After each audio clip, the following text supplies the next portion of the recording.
Dans l'évangile de Jésus-Christ selon saint Luc. En ce temps-là, Jésus disait à ses disciples : « Je suis venu apporter un feu sur la terre et, comme je voudrais qu'il soit déjà allumé, je dois recevoir un baptême et quelle angoisse est la mienne jusqu'à ce qu'il soit accompli. Pensez-vous que je sois venu mettre la paix sur la terre ? Non, je vous le dis, mais bien plutôt la division, car désormais 5 personnes de la même famille seront divisées, 3 contre 2 et 2 contre 3. Ils se diviseront, le père contre le fils et le fils contre le père, la mère contre la fille et la fille contre la mère, la belle-mère contre la belle-fille et la belle-fille contre la belle-mère. »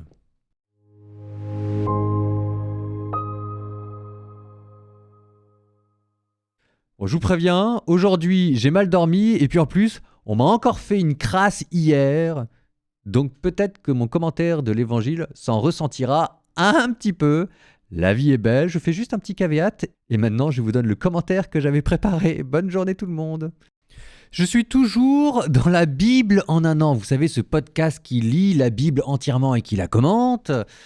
Et je vous dis cela parce qu'en ce moment, je suis dans le dernier prophète, l'avant-dernier prophète pour être exact, Zacharie chapitre 14, pour le coup c'est le dernier chapitre.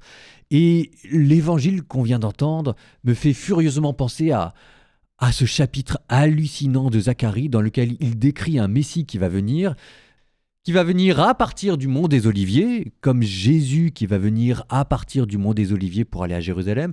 Mais on a l'impression que ce mont des Oliviers qui est présenté dans Zacharie, c'est comme la porte d'entrée dans le royaume des morts.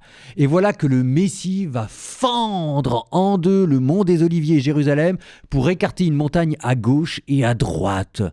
Comme si jamais il allait à partir du mont des Oliviers ouvrir les portes de l'abîme par une épée. Alors c'est pas dit dans le texte, mais enfin il va bien falloir qu'il la fende d'une manière ou d'une autre.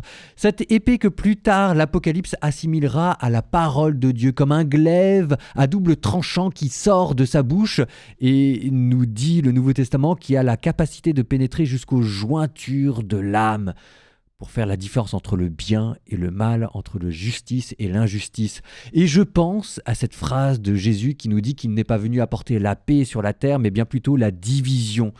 Eh ben oui, sa parole divise. Elle divise à l'extérieur de nous, les familles, les communautés, les pays, et elle divise aussi à l'intérieur de nous. C'est entre nous et à l'intérieur de nous que l'abîme des morts doit être ouvert. Et au tout début du livre de Zacharie, on vous disait que c'était quand la terre était tranquille que la parole de Dieu survint. Il y a cette paix qui est bonne, et il y a cette paix qui est moins bonne. La paix qui est moins bonne dans le livre de Zacharie, c'est l'indifférence religieuse générale. Bon, je retourne dans mon dernier chapitre de Zacharie. Je vous ai décrit comment est-ce que le Messie allait venir à partir du mont des Oliviers pour ouvrir l'abîme des morts et séparer les montagnes à gauche et à droite. Mais ça se fait dans un certain contexte. Ça se fait dans un contexte de guerre générale. Il y a d'abord les nations qui montrent contre Jérusalem pour envahir à nouveau le temple, à nouveau piller le temple et à nouveau envoyer une moitié de la population en exil. Mais ça se fait à l'intérieur du peuple juif lui-même. On vous décrit Juda qui va se battre contre Jérusalem. C'est une phrase qui est très étonnante. C'est la seule fois dans toute la Bible où on vous décrit quasiment une instance de guerre civile.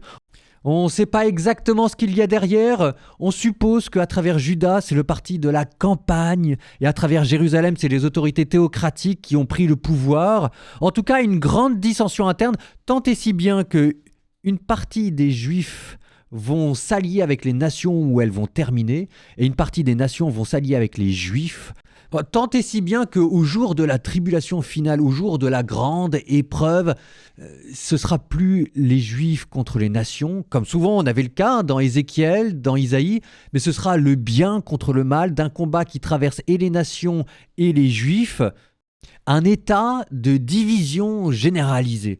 Et c'est exactement l'évangile que vous venez d'entendre. Pensez-vous que je sois venu apporter la paix sur la terre ? Non, je ne suis pas venu apporter la paix, mais bien plutôt la division. Et le Christ qui vous donne ensuite la division à l'intérieur de la famille, le père contre le fils contre le père, la mère contre la fille contre la mère, parce que la famille étant le lieu de l'intimité, c'est le lieu de la plus grande vulnérabilité et de la plus grande souffrance. Mais ça traverse et ça va bien plus loin que la famille, à l'intérieur de nous-mêmes, dans les communautés, même sur la scène internationale. Et ce que je veux dire par là, c'est que ça, c'est la situation de base de l'humanité. La situation de base dans laquelle nous nous trouvons, ce n'est pas la paix, c'est la division. Simplement, ce qui se passe, c'est que c'est un état de fait qui est tellement difficile, on ne peut pas vivre dans un climat général comme ça. Donc on fait quoi? Donc on finit par se lasser ou trouver des compromis et à force d'indifférence et de fausse tolérance, on finit par camoufler la division sous une fausse paix, une fausse sécurité. Alors moi, je ne suis pas là pour jouer au révolutionnaire, je ne suis pas là pour appuyer sur là où ça fait mal, et je suis certainement pas là pour vous dire que c'est bien. Je vois bien toutes les souffrances que cela engendre, tous les complots qu'il peut y avoir contre nous, toutes les couleuvres qu'il faut avaler, toute la difficulté à pouvoir s'assumer en tant que chrétien ou simplement même en tant qu'homme ou en tant que femme. Mon point est plutôt le suivant. C'est plutôt pour vous consoler. Si vous avez l'impression que la vie est dure et que vous prenez sur vous le poids du jour et la méchanceté humaine, Dieu le sait. Alors au milieu de tout ça, il nous reste quoi? Ah bah si, ce qu'il nous reste, c'est cette parole de Jésus. Je suis venu apporter un feu sur la terre. Ce qu'il vous reste, les enfants, c'est Dieu.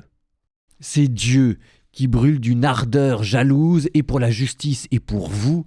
C'est Dieu qui est en colère contre l'injustice dans le monde. Et Dieu qui vous aime. Dieu qui vit avec vous. Dieu qui est mort avec vous. Soyez fiers de ce que vous êtes.